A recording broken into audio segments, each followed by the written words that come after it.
D'un autre côté, n'est-il pas étrange que Sa Majesté royale ait été en si peu de temps débarrassée de ses 3 reines? Et on soupçonne que la première, ma grande-tante, a été empoisonnée, que la deuxième a été exécutée bien qu'étant innocente, et que la troisième est décédée par manque de soins après son accouchement. Franchement, monsieur, si j'avais 2 têtes, j'en mettrais une au service de Sa Majesté. Et là, je n'ai que celle-ci. Christine était à l'origine le meilleur choix pour devenir la 4e reine d'Henri. Mais quand elle apprit qu'aucune reine d'Henri n'avait connu une bonne fin, elle refusa catégoriquement, peu importe les conditions offertes par les ministres. Elle refusait toujours d'épouser Henri. Les ministres étaient impuissants et durent chercher une nouvelle reine. Henri, en apprenant cela, entra dans une rage folle. Mais en tant que roi du pays, il choisit de se contenir. Oh, les pôles ont un objectif.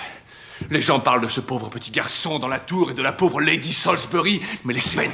Il jeta bientôt son dévolu sur une princesse française. Mais, à sa grande surprise, la princesse française était déjà fiancée et devait épouser un autre noble. Henri se retrouva à nouveau dans l'impasse. C'est alors que Cromwell présenta la princesse Anne à Henri. Malgré cela, Henri décida d'abord de voir un portrait de la princesse. Pour satisfaire Henri, il demanda secrètement au peintre de modifier le portrait, transformant une femme ordinaire en une reine parfaite. À cet effet, quel que soit ce que vous penserez d'elle, quelle que soit son apparence, je vous en prie, servez-vous de votre art pour lui donner au moins une figure agréable. Quand bien même serait-elle laide comme péché. Henri fut très satisfait en voyant le portrait. Il croyait avoir trouvé la reine idéale et afficha un sourire satisfait quand la princesse arriva enfin en Angleterre. Henri était impatient de la rencontrer.